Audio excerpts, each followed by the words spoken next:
Hello everyone. आज का editorial Bolsonaro legacy के बारे में है। बोल्सोनारो हैं कौन?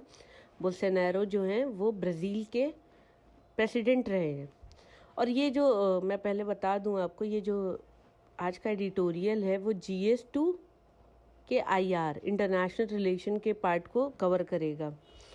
अब बोल्सोनारो हैं कौन? बोल्सोनारो के क्यों बोल्सोनारो हटे? बोल्सोनारो का तो बता दिया, वो हटे क्यों? क्योंकि बोल्सोनारो के टाइम पर कोविड 19 सिचुएशन आई, पेंडेमिक आया और उन्होंने उसका मैनेजमेंट अच्छे से नहीं किया। क्यों नहीं अच्छे से किया? क्योंकि जो गरीब थे वो बहुत गरीब होते चले गए कि उन्हें खाने को नहीं मिल रहा है, और अमीर है वो बहुत अमीर होते चले गए। अब ये जो गैप है वो बहुत वाइड हो गया। वहाँ पे हंगर की वजह से लोग मरना स्टार्ट कर दिए। अब इन सारे सिनेरियो में अब कल आते हैं January 1, 2023, जो कि कल था। लूला दा सिल्वा, जिनको लूला के नाम से भी जाना जाता है, वो कल उनका इनॉग्रेशन हो गया। वो वहाँ के ऑफिस में आ गए। अब वो प्रेसिडेंट हो गए ब्राज़ील के।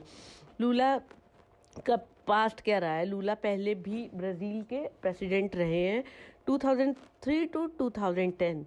और अब भी लूला के सामने सबसे बड़ा जो चैलेंज है वो ये है कि वहाँ की जो पॉलिसी जो रहेगी, वो वहाँ के जो हंगर है उसको एंड करने की। लूला को बहुत अच्छा एक्सपीरियंस है इस हंगर को एंड करने का, क्योंकि इन्होंने इसके पहले भी वहाँ पर ब्राज़ील में ये ऐसी पॉलिसीज़ लाई है, हंगर को एंड किया है, जिसका नाम था फोम ज़ीरो या ज़ीरो हंगर पॉलिसी। ठीक है। अभी लूला का जो अपॉइंटमेंट हुआ है, तो वो उसके पहले क्या सिनेरियो रहा है ब्राज़ील का कि वहाँ पर जो पेंडेमिक के बीच बीच में 213.6 मिलियन पीपल वहाँ पे भूखे मर रहे हैं। ठीक है। उनके पास इनफ खाना नहीं है ईट करने के लिए, खाने के लिए। ये मेजर प्रॉब्लम अभी ब्राज़ील की है, जो लूला के सामने है। उसके बाद है इन सारी चीज़ों को डील करने के लिए अग्रेरियन रिफॉर्म बिल भी आई, जो कि पूरी तरह से सक्सेसफुल नहीं हुई। उस पर भी वो भी अभी ओवरड्यू है। तो लूला का क्या मेन फोकस है कि इस पॉवर्टी को कैसे एंड किया जाए, इस हंगर को कैसे ख़त्म किया जाए। तो लूला के जो अंडरस्टैंडिंग लेवल है वो सिर्फ इनकम को ही लेकर नहीं है। लूला उसके बैकग्राउंड पे भी जाके वर्क करना चाह रहे हैं कि ठीक है, अगर ये है पॉवर्टी है या हंगर है तो वो क्यों है। वो class, gender, race, in level पे भी वर्क कर रहे हैं। और उसके बाद वो ये कह रहे हैं कि अगर हंगर है तो उसका सोल रीज़न इनकम इनइक्वालिटी नहीं है, बल्कि उसको पास्ट में जो अफ्रीकन डिसेंट रहे हैं या इंडिजिनस कम्युनिटी, उनके साथ जो इनइक्वालिटीज़ हुई है, जो उनके साथ भेदभाव हुआ है, वो भी एक बहुत बड़ा रीज़न है जिसको दूर करने के लिए, जिसके ऊपर वर्क करने के लिए उन्होंने एक न्यू मिनिस्ट्री बनाई है, जिसका नाम है new ministry of indigenous people. और इसके अलावा उन्होंने कई मिनिस्टर्स भी अपॉइंट किए हैं, जिसमें फीमेल मिनिस्टर्स, विमेन मिनिस्टर्स ज़्यादा रही हैं। तो इस पर्सपेक्टिव से भी देखा जाए तो बहुत मतलब उन्होंने विमेन एम्पावरमेंट के तरफ भी काम करना स्टार्ट किया। इनका काफ़ी मेजर रोल है अभी तक विमेन को पार्टिसिपेशन इन लीडरशिप में। उसके बाद लूला क्लियरली कह रहे हैं कि वो सोशल टॉक्सिसिटी नहीं बढ़ाएंगे, जो कि बोल्सोनारो के टाइम पे काफ़ी बढ़ गई थी, जैसे कि रेसिज्म और सेक्सिज्म। उसके बाद अब लास्ट जो मेन इम्पोर्टेंट है पॉइंट, वो है कि लूला जो है वो पहले भी जो टेंशन है ईरान में, जो टेंशन रही है उसको ब्रेक डाउन करने में, उसको ख़त्म करने में लूला का बहुत बड़ा रोल रहा है पहले भी।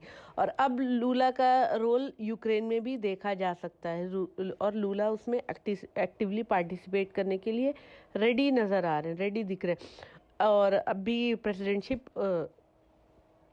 पोस्ट पर आने के बाद लूला जो है वो चाइना और US जाएंगे, क्योंकि इनके जो बीच में जो टेंशन है ये दो कंट्रीज़ के बीच में, उसको कम करने के लिए उनके एफर्ट्स रहेंगे। इसके बाद उन्होंने एक और इम्पॉर्टेंट चीज़ है जो लूला की कैबिनेट में है, लूला के फाइनेंस मिनिस्टर फर्नांडो हदद का इम्पोर्टेंस क्यों है? फर्नांडो हदद की जो पॉलिसी है वो साउथ अमेरिकन इंटीग्रेशन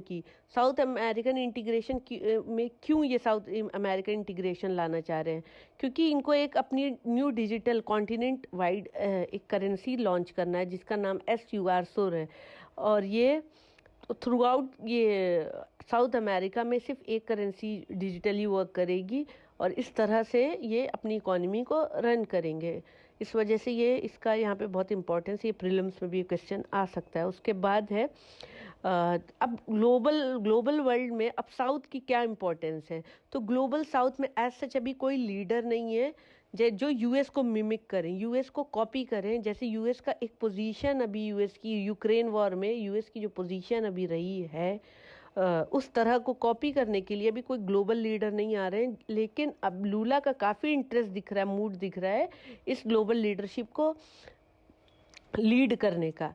लेकिन प्रॉब्लम अभी फ़िलहाल लूला के सामने वहाँ की ब्राज़ील की सोसाइटी, इकोनॉमिक, पॉलिटिकल जो लाइन पर जो इश्यूज़ हैं उसको रिजॉल्व करना लूला के सामने एक बहुत बड़ा चैलेंज है।